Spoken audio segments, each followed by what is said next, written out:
33rd दशकं वैवस्वताख्यमनुपुत्र नभागजातः नाभागनामकनरेन्द्र सुतो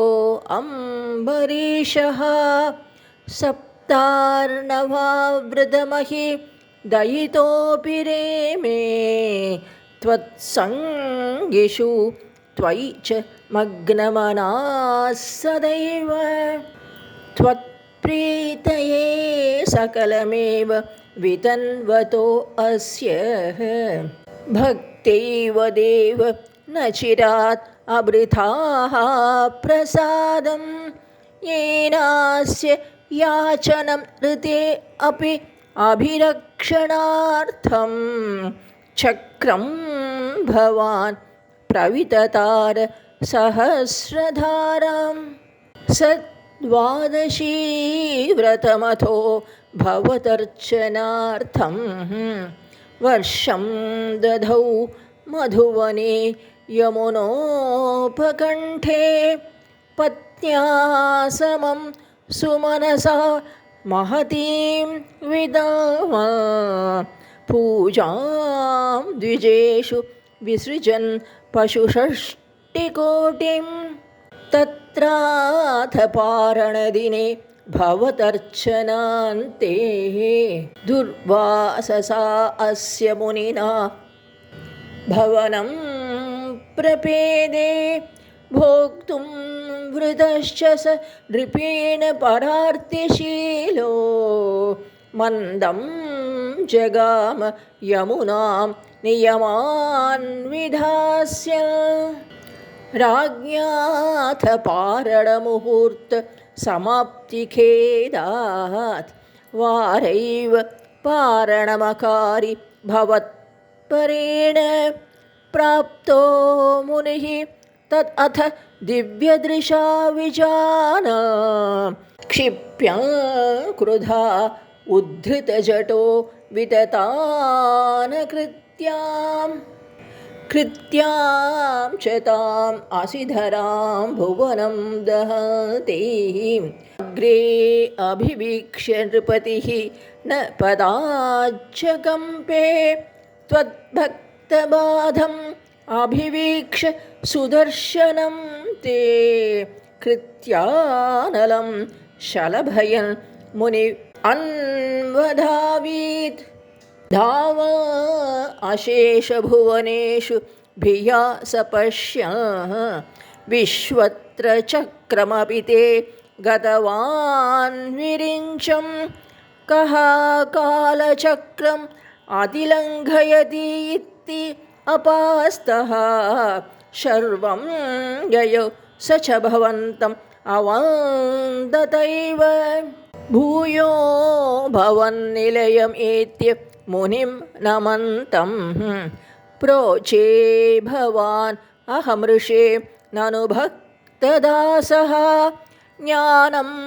तपश्च विनयाविदमेव मान्यं याह्यम्बरीष पदमेव भजेति भूमा तावत् समेत्य मुनिना स गृहीतपादो राजा अपसृत्य भवत् अस्त्रम् असौ अनौषीत् चक्रे गते मुनिः अदात् अखिलाशिषो अस्मै त्वद्भक्तिम् आगसि कृतेऽपि कृपां च शंसा राजा प्रतीक्ष्य मुनिम् एक समाम् अनश्वा सम्भोज्य साधृतं ऋषिं विसृजन् प्रसन्नं भुक्त्वा स्वयं त्वयि ततोऽपि दृढं रतो अभूत् सायुज्यम् आप च स मां पवनेश पायाः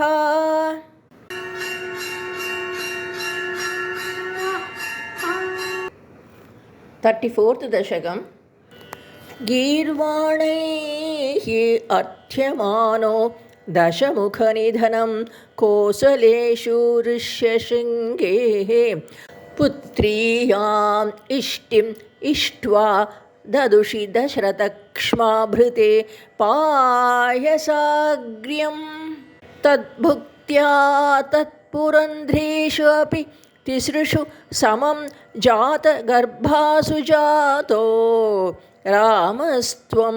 लक्ष्मणेन स्वयम् अथ भरतेनापि शत्रुघ्ननाम्ना कोदण्डी कौशिकस्य कृतुवरम् अवितुं लक्ष्मणेनानुयातः यातो भूः तातवाचा मुनि कथितमनुध्वन्त्व शान्ताद्वखेदः नृणां त्राणाय बाणैः मुनिवचनबलात् ताटकां पाटयित्वा लब्ध्वा अस्मात् अस्त्रजालं मुनिवनम् अगमो देवसिद्धाश्रमाख्यं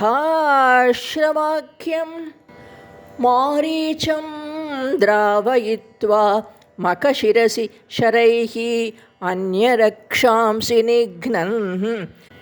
कल्यां कुर्वन् अहल्यां पथि पदरजसा प्राप्य वैदेहगेहं बिन्धानः चान्द्रचूडं धनुः अवनिसुताम् इन्दिराम्येव लब्ध्वा राज्यं प्रातिष्ठतास्त्वं त्रिभिरपि च समं भ्रातृवीरैः सदारैः आरुन्धाने रुषान्धे भृगुकुलतिलके सङ्क्रमय्यस्वतेजोः याते यातोऽसि अयोध्यां सुखमिह निवसन् कान्तया कान्तमूर्ते शत्रुघ्नेन एकदा अथो गतवति भरते मातुलस्याधिवासं तातारब्धो अभिषेकः तव किल विहतः केकयाधीशपुत्र्या तातोक्त्या यातु कामो वनम् अनुजवधूः संयुतः चापधारः पौरान् आरुध्य मार्गे गुहनिलयगतः त्वं जटाचीरधारे नावासन्तीर्य गङ्गाम् आधिपदविमुरः तं भरद्वाजम् आरात् नत्वा तद्वाक्यहेतोः अतिसुखमवसः चित्रकूटे गिरीन्द्रे श्रुत्वा पुत्रार्थिखिन्नं खलु भरतमुखात् स्वर्गयातं स्वतातं तप्तो दत्त्वा अम्बुतस्मै निदधित भरते पादुकां मेदिनीं च अत्रीं नत्वाथ गत्वा वनम् अतिविपुलं दण्डकं चण्डकायं हत्वा दैत्यं विराधं सुगतिम् अकलयः चारुभोः शारभङ्गीं नत्वागस्त्यं समस्ताशरनिखर सपत्राकृतिं तापसेभ्यः प्रत्यौश्रौषीः प्रियैषी तदनु च मुनिना वैष्णवे दिव्यचापे ब्रह्मास्त्रे चापि दत्ते पथि पितृसुहृदं वीक्ष्य भूयो जटायुं मोदात् गोतातटान्ते परिरमसि पुरा पञ्चवड्यां वधूट्या प्राप्तायाः शूर्पणख्या मदनचलधृतेः अर्थनैः निस्सहात्मः तां सौमित्रौ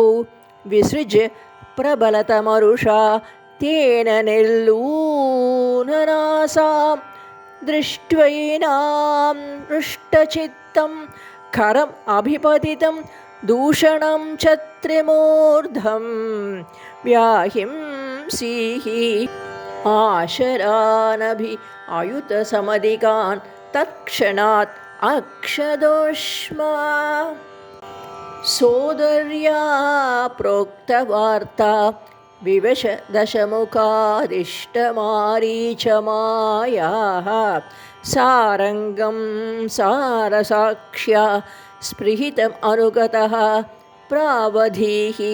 बाणघातं तन्मायाक्रान्त निर्यापित भवत् अनुजां रावणः ताम् अहर्षीत् तेनार्तोऽपि त्वम् अन्तः किमपि मुदमधाः तद्वधोपायलाभात्